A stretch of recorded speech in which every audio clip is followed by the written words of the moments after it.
Alright, we're going to start a new build today. Ryzen 9 9900 on a Strix 870 board with a 4090 graphics card, Samsung storage, Corsair DDR5 RAM, Corsair power supply powering it all, and cooling done by Natura. This is going to be the very first build I actually tape, but kind of walk you through the process of how I assemble a computer. Okay, very first thing you need for assembling a computer is a nice clean workbench. Some basic tools. I use screwdriver, side cutters, zip ties. It's kind of about all you need. And an installation media, Windows 11, Linux. Aside from that, keyboard, mouse, monitor, I'm assuming you already have that or you're going to get it. Very first thing I like to do is to start unboxing parts. Most critical parts first. That is the motherboard and the CPU, RAM, and stuff like that. So normally when I build these machines, I start them in the morning and have them done by the afternoon. That includes loading Windows and some Windows updates. Usually these modern boards will come in a multi-layer cardboard packet. Cardboard's really not needed. I kind of use this as storage for all the other propaganda that will come with this new build. So I usually like cleaning it out and leaving just the bare essentials. They have begun to bag things nicely now. This is actually very common for customers to lose these little packets. It's hard to see, but it's just a M.2 screw. People tend to, because they look empty, they tend to toss these bags. They're important. You want to hang on to them. Some of them will actually come with this little easy snap release to let your M.2 come out easier. I tend to like to, if I have time, is to go ahead and pre-install these on the client's motherboard. That way they're not looking for them later down the road. Another thing I like to do is I like to get everything seated outside of the chassis to make sure, one, I can properly see everything, but two, everything is just easier when you have more room to work. Now, since AMD went with the DDR5 system, they changed the layout.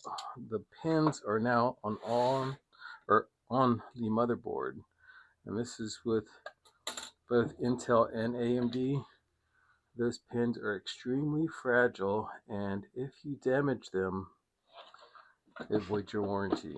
So I highly recommend keeping this area closed until you actually had the processor out and we're ready to mount it. Processors too are shiny and easily damageable. It's easy to damage if you drop it on any of the edges.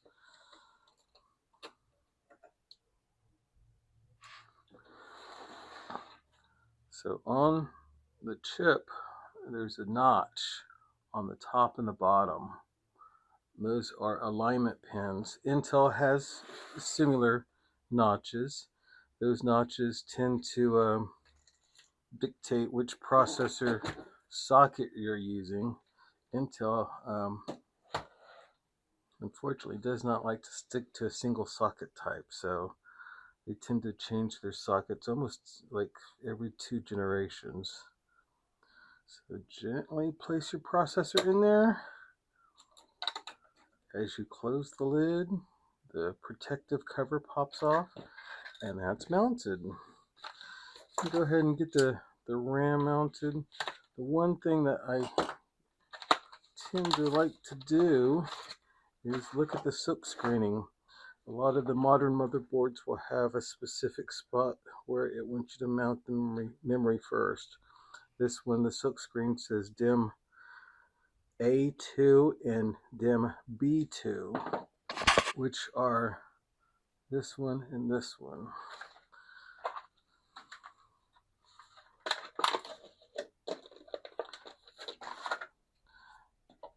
You can also use this time to kind of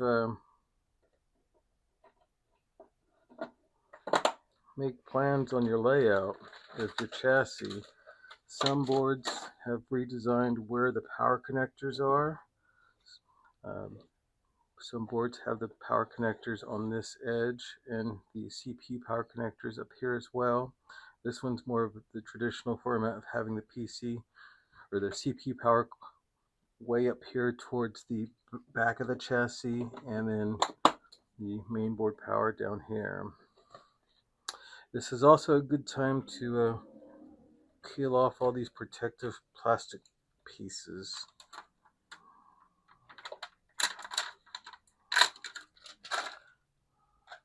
They tend to be everywhere and difficult to get off when the machine is in the chassis.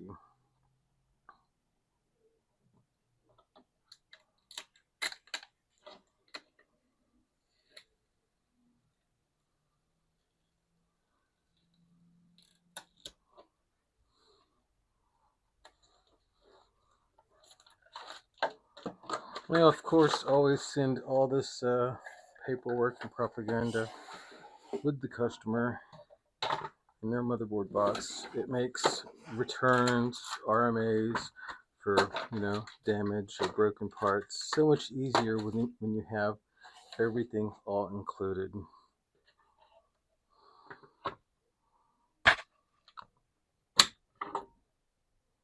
I do like the easy access M.2s.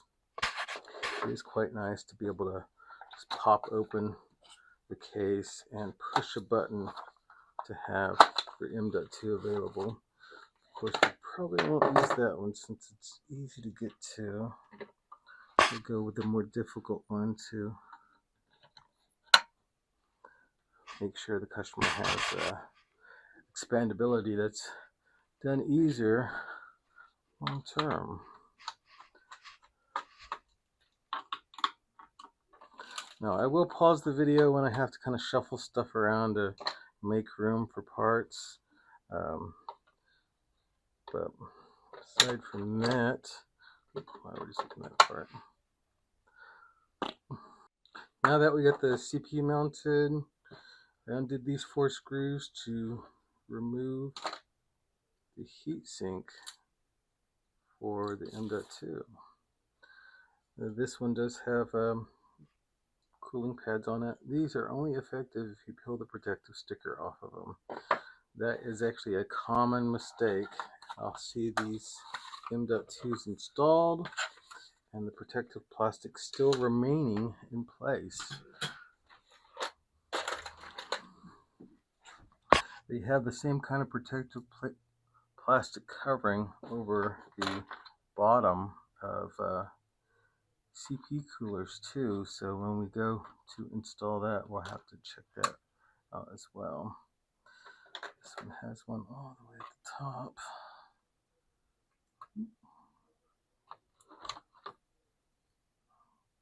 Release.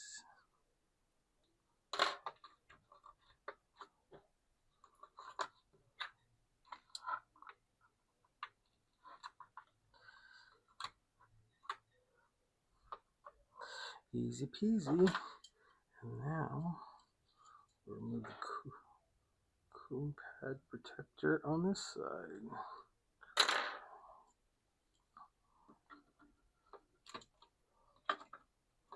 Then you just align the screws and screw them in. Now this one does have heat sinks protecting the other M.2 slots. You got one there, you have some here. So I'm not going to install the additional clients screws just yet because there's not going to be enough room for the screws and the heatsink together.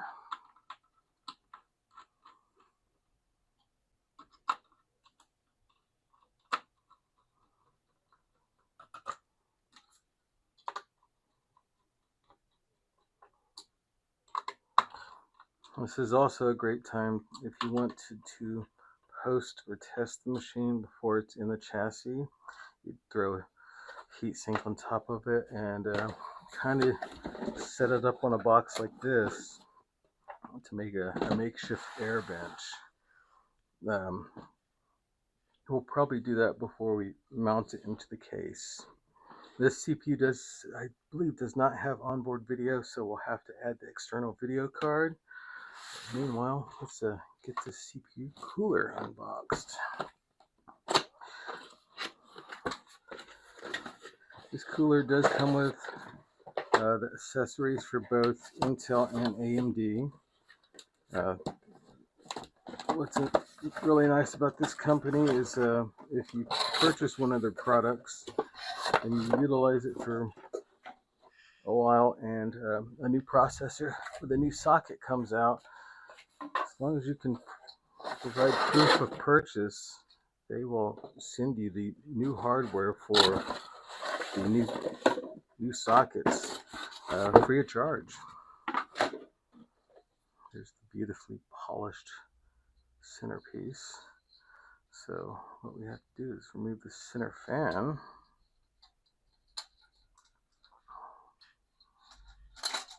Now, this is a poor example of, well, not a poor example. This is just one of many ways CPU coolers can be assembled. A lot of people choose the all-in-one coolers.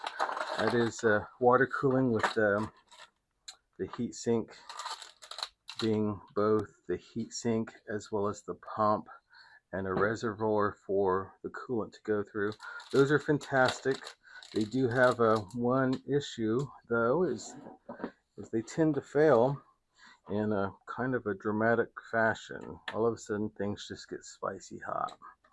And when that's the case, unfortunately, it's not really a serviceable item. So you have to take the time to completely uninstall the existing cooler to get the new cooler in. Now, this cooler does not use the existing retention brackets that come with the AMD motherboard. This by no means is a hard install. It's just one you want to make sure you do with your CPU socket covered. Now with this machine, we're going to be using the AMD parts are actually labeled AMD, which is nice. Intel will have Intel, as well as, since they have a different size sockets and different processors, they'll have a few more because they have different tolerances. So I'm going to pause the video again real quick and get the parts I need sorted, and we'll be right back.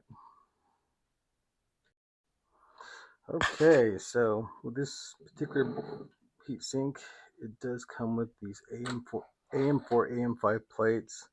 Since the AM4 and AM5 processor uses a very similar layout, you just adjust them according to the processor you have. So these little plastic standoffs go on top of the motherboard, where the existing motherboard standoff or retention bracket was. You put this in its place. So it is labeled north and south, and one is 7mm off and one is 0. Since we are running AM5, the instructions call for us to use the 7mm offset. This will just offset the heatsink from right on top of the processor where the heat spreader is, to slightly lower where the CPU hotspot tends to be. Now I'm just loosely tightening them with a laptop style screwdriver. And then I'll tighten them with the tool that Noctua provided. It'll be a nice little L-shaped screwdriver.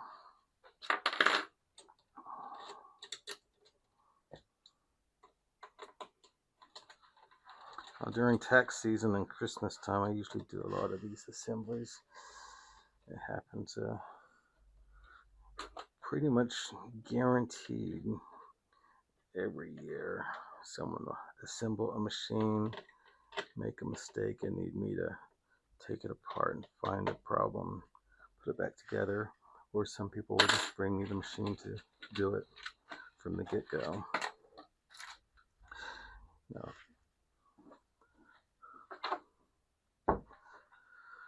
when it comes to CPU paste, everybody has their preference. I do the X, which is just slowly squeeze it out across the chip.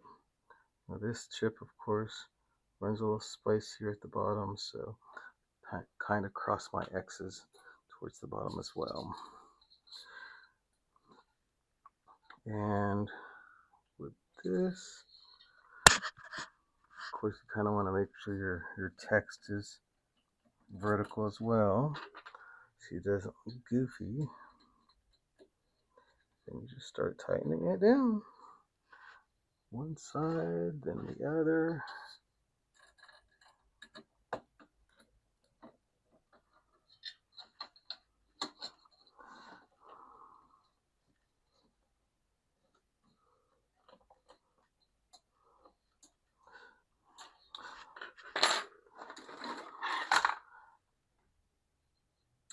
Another screwdriver's nifty and all, but just not quite long enough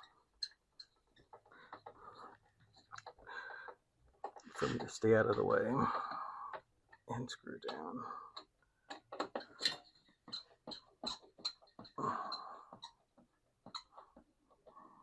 Okay, and then this is the CPU fan that was connected in the middle. It just slides back in, and these little metal bands, you'll stretch them over the fins of the fan, so it kind of hugs the radiator, or the cooling fins of the heat pipes to attach it to the case.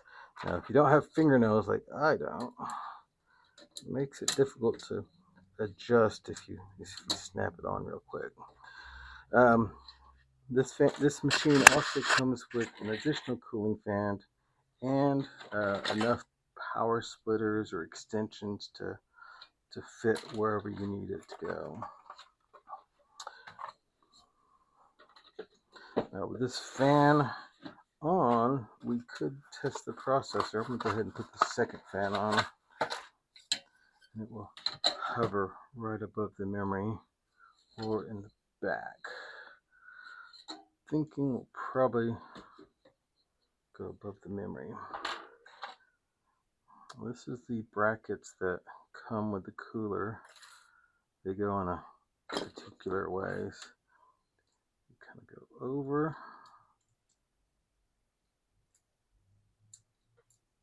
push them in the holes, and then they go over this mark.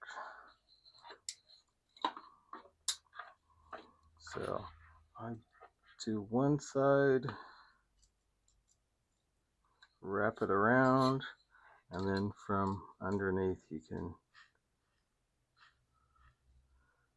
pull the bracket in.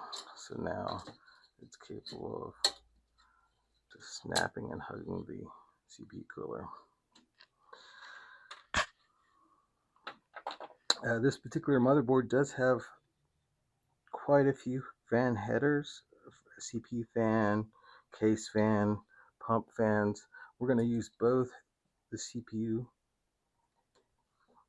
fan fans on the splitter on the CPU fan option.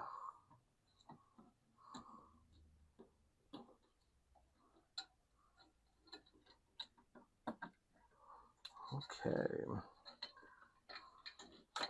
tuck those fans down there out of the way.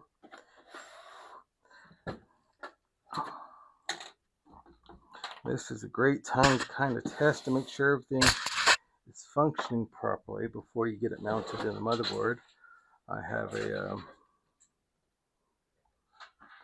bench power supply that I keep on hand just for stuff like this. It just goes into the 20-pin connector. And then your power supply, your CPU pins will go on the other side. Now, every motherboard can have a variation, but there generally is CPU power as well as motherboard power. Some boards will require a certain amount of pin headers to be plugged in and powered according to your processor.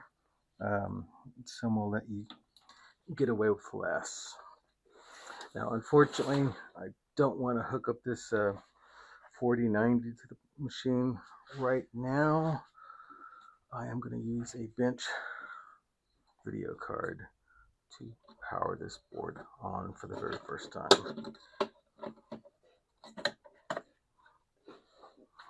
So now that we got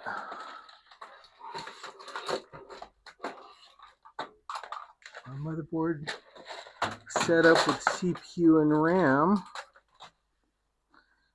and a power supply hooked up to it with our video card. This video card has DVI.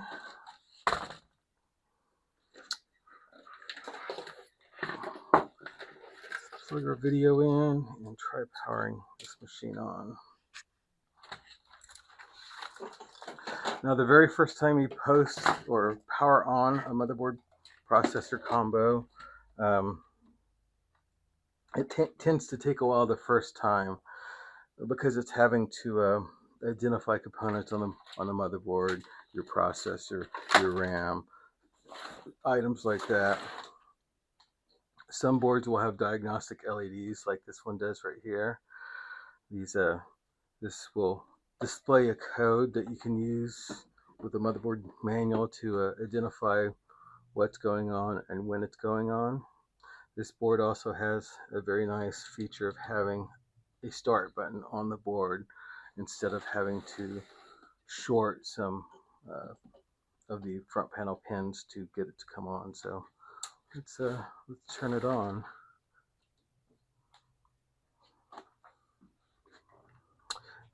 Below this number, there's also another LED. This is a group of 4. The first one is for CPU, the second one is for RAM, the third one is for VGA or video, and then the final one is for boot. Now, this is a fairly new processor. I didn't query to see if the processor is compatible with the board out of the box, but if it's not, AMD has the great support of just updating the BIOS to support the processor. But it does look like it is compatible because we have now passed the CPU portion and now we are in the boot section. So we should have video displaying data about the machine.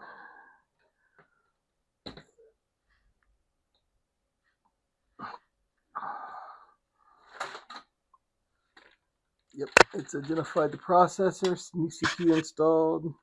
Press yes to continue.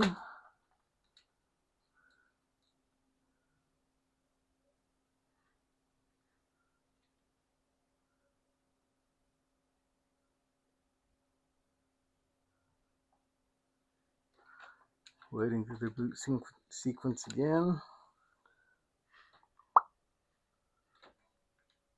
There we go. It's identifying the processor. This is where we can configure the BIOS if we wanted to mess with all that. But this is just basically a bench test to make sure it's working. So Now that we know and can confirm that the processor and the RAM are functioning, I'm going to go ahead and shut this down, get this off my bench, and clear some space for the computer case, get the case up here, and start putting things together. So I'll be back. One thing I forgot to show, the easiest way to get a computer case out of its box is once you open the box, lay the computer on its side and pull the box off the computer. Otherwise, you risk breaking the styrofoam container that holds the case. It makes it more difficult if you need to ship the machine. Also, word of advice, make sure these handles that are on the side to make it easier to pick up, make sure those are pushed or pulled out. That way when you're sliding your box or your case out of your box, it doesn't hang on those. Be back in a few. Okay, another thing I also usually do is I usually keep all the boxes in the existing motherboard box. That way you can just tuck one box away and not have to look for all the individual component boxes for your machine. If it's all tucked away, not only do you have a shipping box, but you also have everything you need to RMA any products that you have to return to the manufacturer for defects or whatnot. It's a lot easier to insure any of your products when you mail it if you're mailing it in the original packaging. Kind of discovered that during RMA process, sending hard drives back to manufacturers and whatnot. I'm gonna go ahead and get the power supply opened, the CPU fans opened, or not the CPU fans, the case fans opened and unboxed.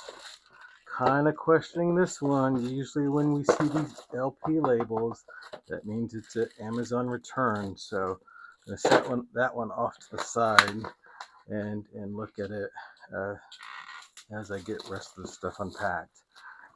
We'll be back. I discovered 2 of them were labeled with the LPN sticker. This one's actually kind of torn on the edge. This one seems to be intact. This fan is kind of got these nice little rubber feet. You can change the colors of the edges. Oop, lost my feet. So it's black. Now it's red. These are isolation dampeners, so it helps keep the vibration low, so there's less vibrating inside the chassis. You can apply these on both the front or the back. Most of the time, unless it's registered on the box, but most all fans will pull air towards the label. Usually, you'll also find an arrow kind of pointing the direction of the fan or airflow. So you always kind of want to plan ahead on where this is going to go, using these markers to identify which way the air is going to go. Ideally, you want the air coming in to be fresh air and going over your hot components and either being pushed outwards or pulled outwards from the top. If you have 3 fans at the front, you want the very front one to pull air down, and then the other 2 to kind of draw that air in and pull air out. If you have all 3 of them up front pulling air out, if you have all of them pulling air out of the case, what will happen is any cool air that comes from the front just gets immediately sucked out. So I'll show you what I'm talking about when I get the case assembled. Okay, so we are now at the case phase. These glass sides are kind of brittle, so put it somewhere safe while you're working on your machine. Don't have it fall over on something. I always set it on a flat part of the sofa is good. This machine has great options for keeping your cables out of the way, as well as hard drives in the back. We actually don't need to mess with any of these hard drives because we have an M.2. There's also mounting hardware, usually either in a bag or in a box, like this one is stuffed in a box underneath the main chamber. This will come with screws to mount the motherboard to the chassis. Now this one does have fractal case fans. These case fans are fantastic. No real objection to those, but we did get additional case fans to help with the cooling. I'm going to line 3 of them on top up here in the configuration of these 2 will blow out, and then the front one will pull air inward. Well, let's get to make some more room. Okay, the very first thing I want to do is remove this rear fan, because we are going to go ahead and replace this rear one with one of the Noctura ones.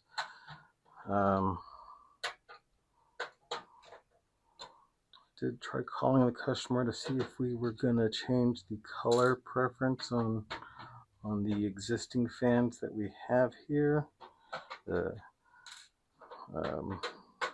Noctura ones, but I think we got the wrong number.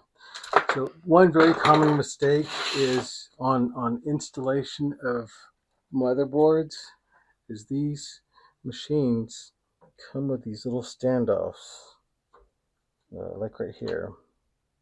These standoffs keep the motherboard lifted off the bottom of the case. You have to verify that these standoffs coordinate with the holes on your motherboard. Otherwise, you're going to have standoffs in a location that you don't want.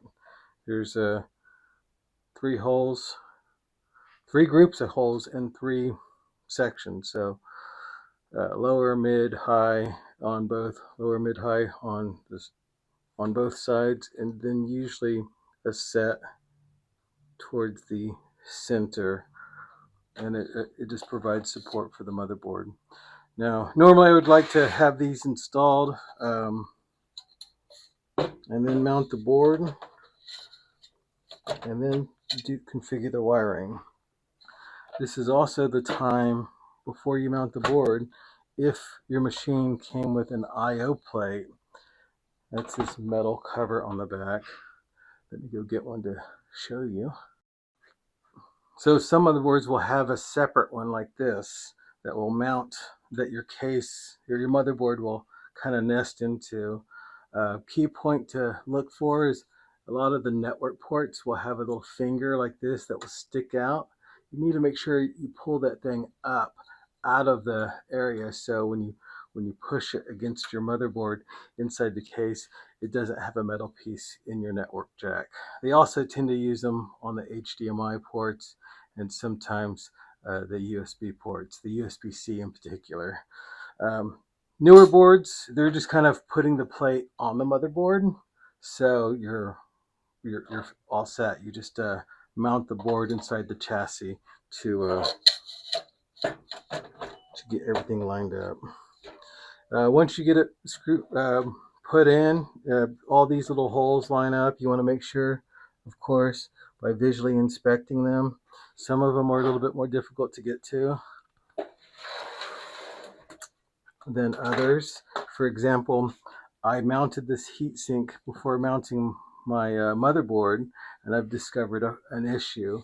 The center pin, the center screw hole, is obstructed by the CPU heatsink. So normally what I would insist doing is taking this off and redoing it, but I'm not going to have you watch me do that, so pause 1 second while I fix that. I'm back. I actually wanted to show you that the heatsink did a nice mush and spread the thermal paste all over the place when I squished it with the X-Mark. Now, I won't have to apply more, but that's definitely one of those things you kind of wanted to do beforehand. I also didn't bother looking well enough. This center piece is just a finger. It doesn't actually have a screw hole, so it's more like an alignment pin. So I was good. I didn't need to do all this to correct an issue. Now, normally these are things you kind of want to inspect beforehand, but this is my very first time recording a video while doing this, so I'm a little unscripted and kind of a change in workflow. I purchased this screwdriver from Harbor Freight. It is insanely long. It does make this kind of stuff easier, but a regular screwdriver will do, or the screwdriver that Noctua provided is more than adequate. I'm actually correcting another mistake. I just put the heatsink in upside down. I have Noctua written upside down. Be right back.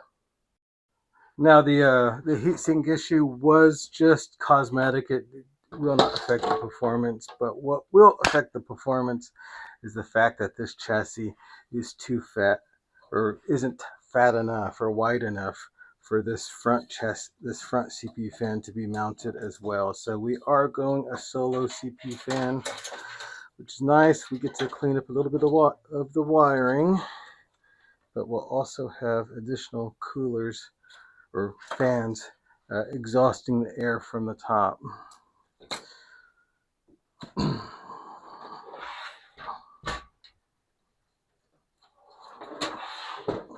Okay, so now that we got everything situated, let's open these screws to mount the motherboard. They'll also come with additional screw packs for additional items. You'll have a standoff and some, it looks like chassis screws, a screw to help remove or a cap that you can use to help remove the standoff, as well as coarse thread for both power supply as well as your I/O cards. But what we're looking for are these machine screws. You'll have well, it looks like quite a few in here. We'll need at least 8 of them to get this motherboard mounted. Now, when I mount motherboards, I tend to like to do the corners first, just one corner at a time, loosely. Ooh, these are actually... Okay, so now we're mounting the motherboard. Some motherboards will use, or cases will use these fine thread screws.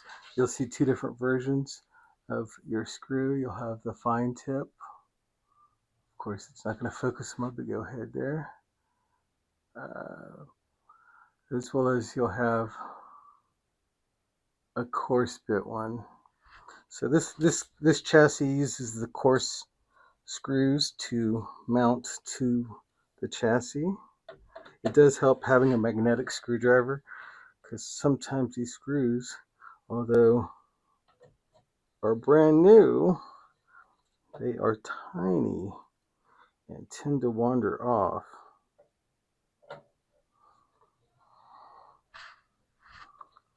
You can always rub your screwdriver against a magnet to make the tip magnetic temporarily, or just purchase a good screwdriver with a magnetic tip. Klein are great, but kind of expensive. Harbor Freight are good though. I had great luck with this screwdriver I'm using right now. Okay, so now we have everything loosely mounted. What I'll do is I'll kind of check the ports, make sure everything's still lined up, and then just tighten the screws down. Don't want to He-Man it, tighten it, just enough by fingertip to snug it up and make it where it won't vibrate free, because this machine will have fans in it that will vibrate and can loosen screws over time.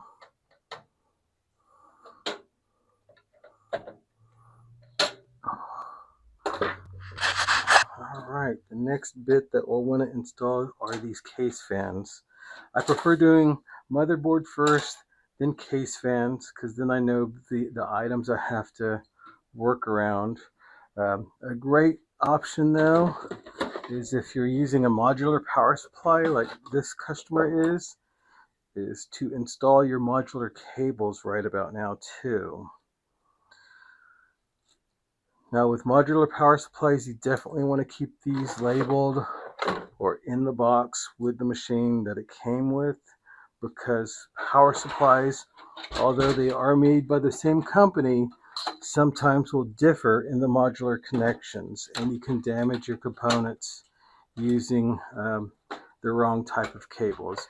And unfortunately, the only real way to identify that you have the correct cables, aside from having, everything packaged, is to find a wiring diagram and checking the pin layout with a multimeter, which is tedious, very time consuming, but that is the only way you can ensure that you are not going to damage your board utilizing the incorrect type of power supply.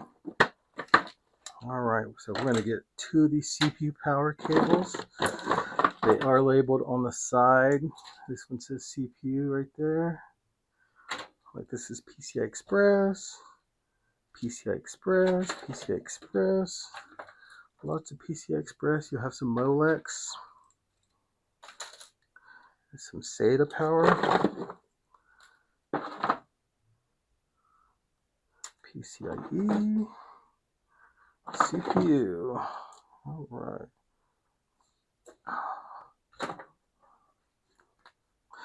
Some people like to mount these cables to the motherboard first and then slide the cable through. I kind of like using the fan holes to get where my cables need to go, and then route them through the holes provided by the chassis to get them out of the way and kind of prepared for the next moment. After doing the fans, we'll do some cable management. I prefer to zip tie my power cables separately from my fan cables, mainly because in the great state of Oklahoma, we tend to have a lot of storms. The storms tend to take out power supplies. So I replace a lot more power supplies than I do case fans, lights, and other items. So always recommend when you're securing your cables, secure your cables to the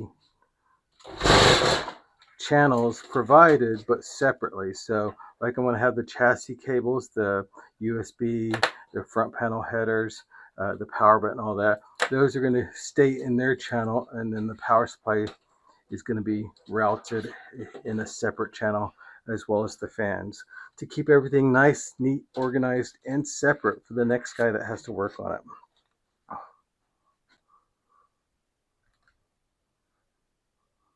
Okay, so now it's time to get these fans mounted. So remember, I wanted to have the very front ones be intaking in. So we will put the label side down on the first one.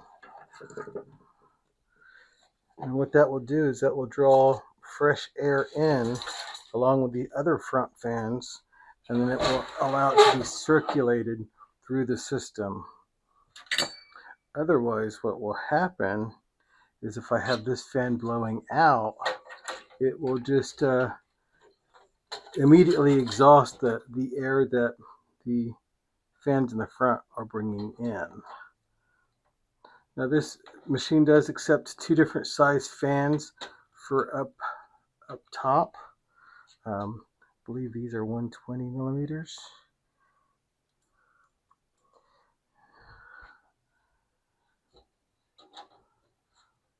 I have these nice little rubber feet on the side that touches the chassis. That way it reduces any of the vibration that would normally come with the fan spinning, which doesn't sound like it would make that big of a deal, but when you have quite a few fans, every little bit adds up. And these fans are known to be amazingly quiet. So I'm going to leave just enough thread out so I can slide them back and forth. And then the other two will mount like this. But it appears I won't be able to get 3 in here, only 2. So we'll find a home for the third fan somewhere else. So now that this one is intaking inward, I'm going to have this one exhausting the air.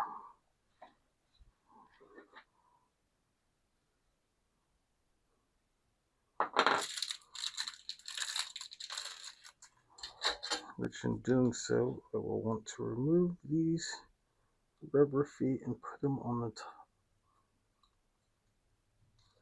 other side. Now this is a feature of premium fans. The rubber isolation feet generally don't come with every case fan. Just a few brands have this feature. It's definitely a quality of life feature. You can also get like little rubber washers or small O-rings, kind of do the same thing with the less expensive case fans. Although if you want to go quiet, this is just such a time saver versus trying to put a bunch of O-rings on screws to dampen and quiet the traditional case fans. So I would suggest getting the nicer fans if you want quiet. It's also another reason a lot of people choose water cooling. They believe it's less maintenance. It's an equal amount of maintenance because you do have to clean the radiator. As you use it, they just kind of act like a vacuum filter. It just kind of sucks and holds everything. Animal dander, hair. If you smoke, it becomes your HEPA filter. It gets kind of gross. So I always tell people, take your fan or take your computer out every once in a while. A can of air, or you can get a high velocity PC blower. It's a small fan. It looks kind of like a water gun, but they have a high output to exhaust dirt and debris from your computer case. So this one's going to the back too. So to relocate these rubber feet.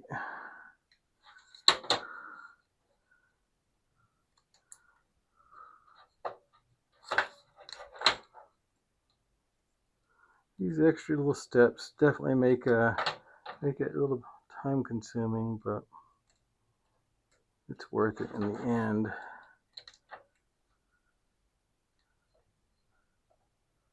Now they'll have a computer that's as quiet as a water-cooled machine.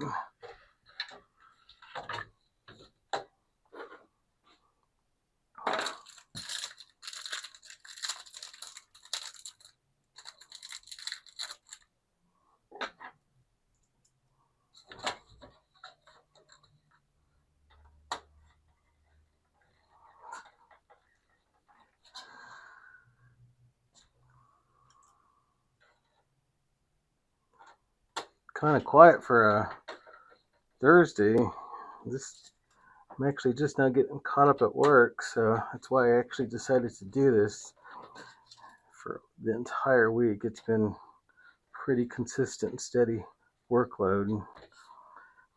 All right, so now we've got a back fan. We have 2 top fans. The fans in the front are intaking inward. This one's intaking inward, so now our fans should exhaust the air outward. Now, one possibility is being able to install this other fan on the CPU itself instead of utilizing it as a chassis fan. Let me see if these fan clips fit that type of fan. It should, and it does. So, since this is a slightly narrower fan, get these rubber feet on the back. We'll have this mounted above the RAM, pulling more air from the front across the CPU.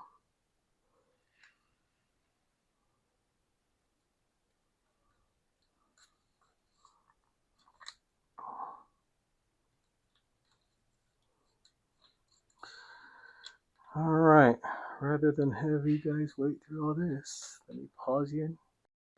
Okay, fast forward, little movie magic. Got the front panel connectors to connect. This one's USB 3.1, USB 3.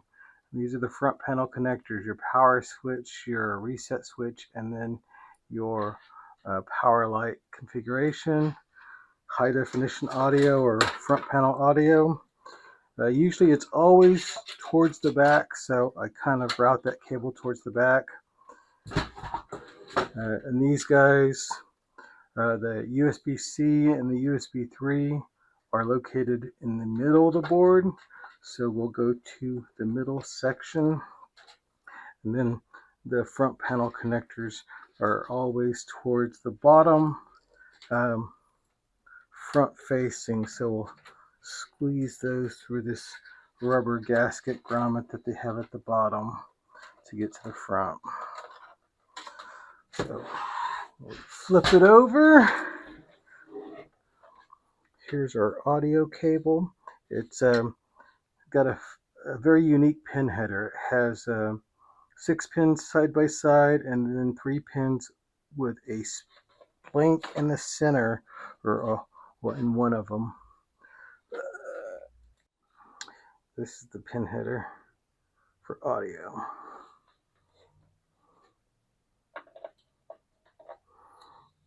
So now here are the front panel pins for the front panel connectors. Your power button is this one, these 2 pins, resets these 2 pins, and your front panel, your power light are those 2. For the power lead, or for the, we'll do the reset and the power button first. Those are easy. Just place them in. They are non-directional. There are some cases out there that will have LED lights in the buttons. Those will be kind of directional, but these are not. As far as the power LED connector, you always want to hide your negativity. So the negative is the inside pin and the positive is the outside pin. That's the easiest way I can think of from remembering how it goes. Hide all the darkness on the inside. Your USB-C 3.1 connectors right there, snaps into place, and then the USB 3 header is notched, so it can only go in one direction as well. Now these cables tend to be a little snug, so you can always loosen the adapters right here, the Velcro holding them in place, but we managed to do it without any changes. So let me get this set back up here. All right, so now we have our front panel connectors connected. We have our case fans connected. I actually, before I restarted the video, I did get a fan splitter. So basically a PCB that allows all of these fans to work together as one big controlled unit. So the next step is to get our power supply mounted in here. Power supply does have pins on the side, so this one's rather nice to configure. Usually the connectors are on the back, so when you put it in, everything is kind of stuffed in out of the way. This chassis does have a removable power supply tray, as well as the power supply connectors on the side.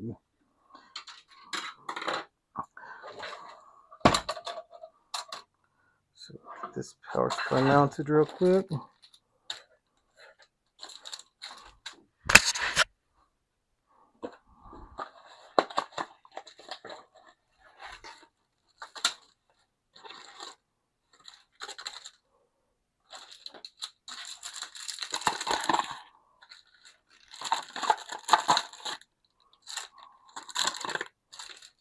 Put these extra connectors away.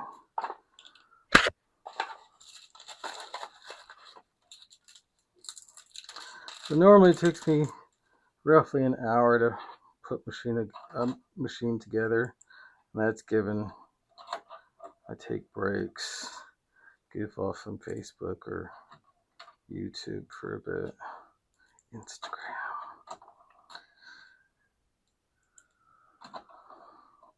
Now, as far as power supplies go, to each their own on how they mount the power supply. This one, of course, is going to be mounted with the fan facing downward, and that is purely because that's the ideal way. Well, in my preference, that's the ideal way to do it. But this one, it's kind of, you get no choice because all the connectors are on the side. Now we can slide our power supply in, get it screwed down. As it goes together, I'm just thinking about where I want to mount all these screws to keep them out of the way of these cables, to keep them out of the roaming free on the chassis. The CPU power supply, the CPU power cords have these nice runs already present, so I'm going to utilize this for those. Now this isn't a beauty show, it's more function than anything else. I do like people, I mean, it does look nice when people go through and zip tie every few inches, but it's a dreaded sight to see when you have to replace the power supply or replace the said device, because then you get to snip all those pieces. Now these are also labeled, so we have PCIe and CPU labeled. They're using these new smaller style connectors. Actually, let's move that around, that way we can have them kind of nesting each other.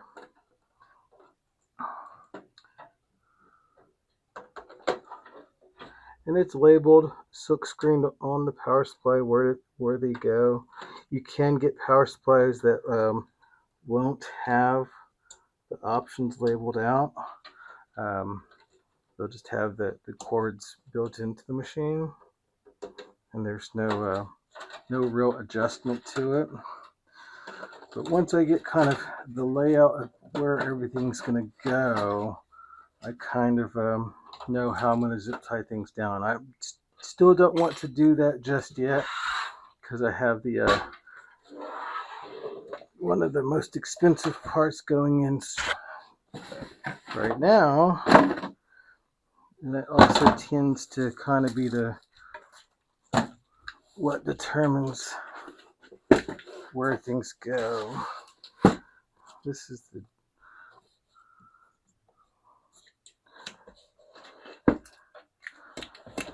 NVIDIA GeForce 4090.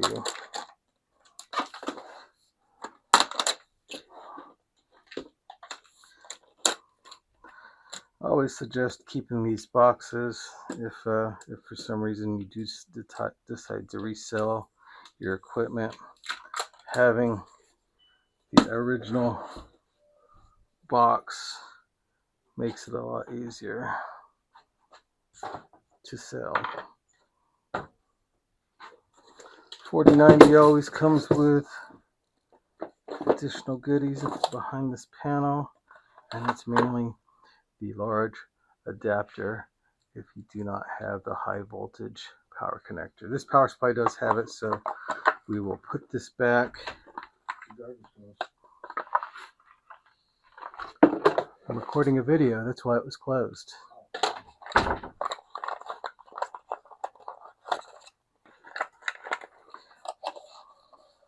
Alright, so none of this stuff will be used.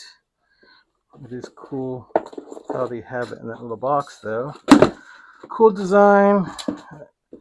Kind of makes it a standout piece when you see it laying around.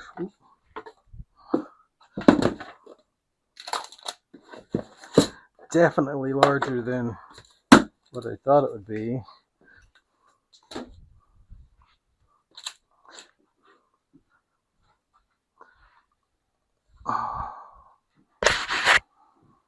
Alright, so now it's video card time. Let's scoot this guy over. Now with video cards, I always suggest kind of doing a soft place to identify which back planes you'll need to remove. So this one is a 3U card, so I am going to remove 3 of these I/O plates and then use all 3 screws to hold this guy down. It's not that it's going to escape, but it definitely is a heavy card.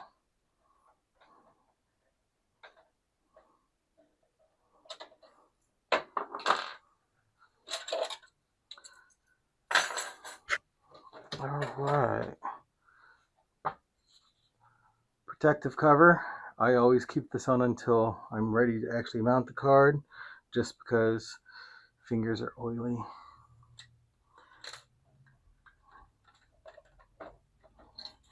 Now these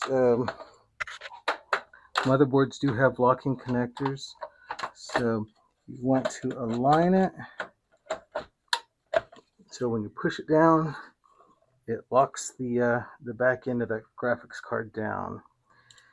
Now it does make it more difficult to get out because you will have to press a small flat piece of plastic in the back before it will free your card. Some motherboards will have an offset feature where it will have a button to the side that will press that feature for you to unlock the PCI Express. But certainly what you don't want to do is try to force it off. That's when you can damage and break your PCI Express slot. And those components are very difficult, if not impossible, to replace or repair. So that would be a whole new motherboard. All right, so now we got our video card in. Let's look for that high voltage PCI Express power adapter. And there she is.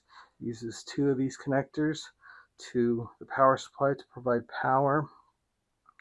Since this card is one of the heavier cards, I will drape the cable over the top to go backwards. Let's push it in from the back first.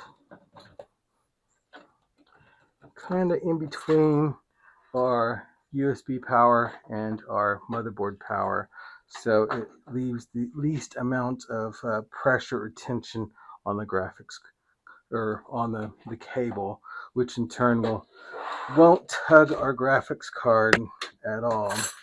Now these do go in a specific way. It's got it looks like 4 pins on one side and a locking mechanism. This is where most of the power supply video card problems occur, is if you do not get this cable pressed in and snapped in well enough that it will eventually melt this cable. When you push it in, I don't know if you heard that, but you should hear a snap.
All right, so the last thing, let's install this filter back in its place.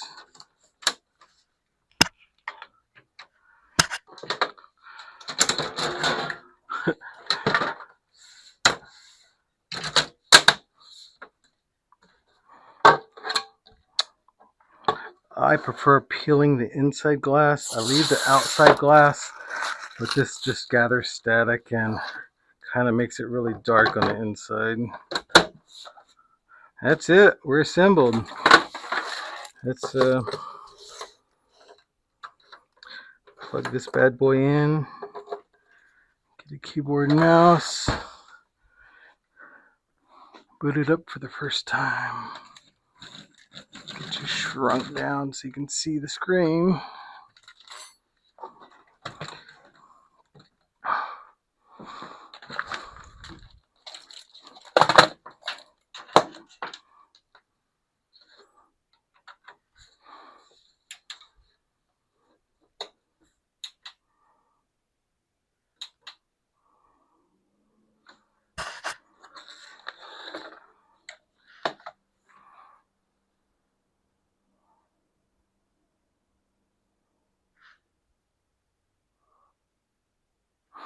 And this can actually get a little bit quieter.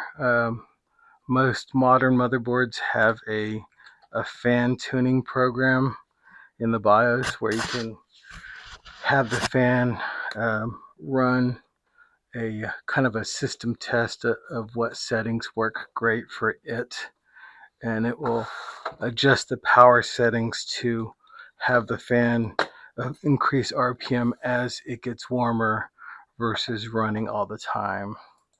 I'm going to go ahead and turn on the DOCP, run QFan tuning real quick.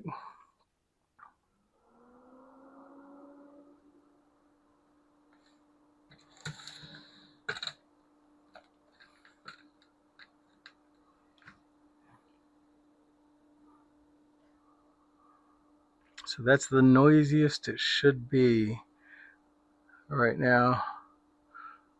Chipset's reporting like 30 degrees Celsius.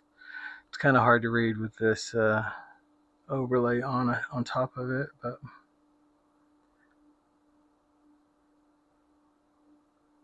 so this will adjust the settings to fit the chassis and the fan configuration.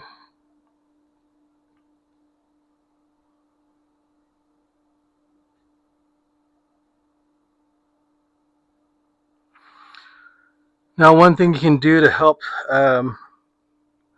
move those cables is to, if you have like a hair dryer, a low temp heat source, you can use it to kind of soften some of the cables to allow them to be a little bit more pliable to better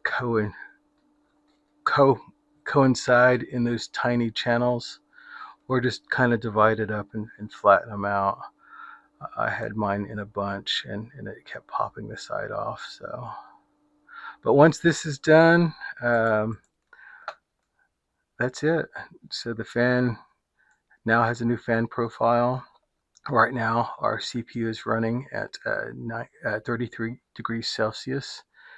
CPU package at 45C, so we're ready to install Windows. It's ready to go. All right, well, that's assembly of a machine. It usually takes, like I said, about an hour for me to do. Of course, the time kind of varies in accordance to how complicated the build is. This is a pretty simple build. It has air cooling. Air cooling with no RGB definitely reduces the amount of headache. You do get extra wiring with RGB stuff, as well as with water cooling. You have the hoses of the radiator, the pump, cooling block aspect to deal with. So you tend to have a little bit more headache in installation, as well as chassis restrictions. You have to get a radiator that fits your chassis. Me, I'm a fan of air cooling. These Noctua products are fantastic. They very rarely have issues. Usually the issues that arise, you can see almost immediately. A fan being obstructed or a fan being damaged, and then it's just replace that fan. Whereas the water cooling systems, the all-in-one units, it's all-in-one. You have to take the radiator, the pump out. It's all one big piece, and it's usually quite more complicated. So it's up to you, but air cooling just rocks. You can even make it a little bit better using a better compound, thermal compound, or even Thermo Grizzly has a product called Cryo Sheets. It's as close to liquid metal without the risks of liquid metal. You have a small sheet that you have to deal with that gets isolated with the heat sink and the processor holding together, but it never goes bad, never dries out. There's also some phase change compound pads that you can use. Those are pretty interesting as well. Neither of those products are reusable, but they're kind of a set it and forget it product. All right, well, now it's time to load Windows. Hope you guys have fun building. If you have any questions, you can hire my brain. Otherwise, just be resilient. A lot of research before you commit and build. Thanks for watching.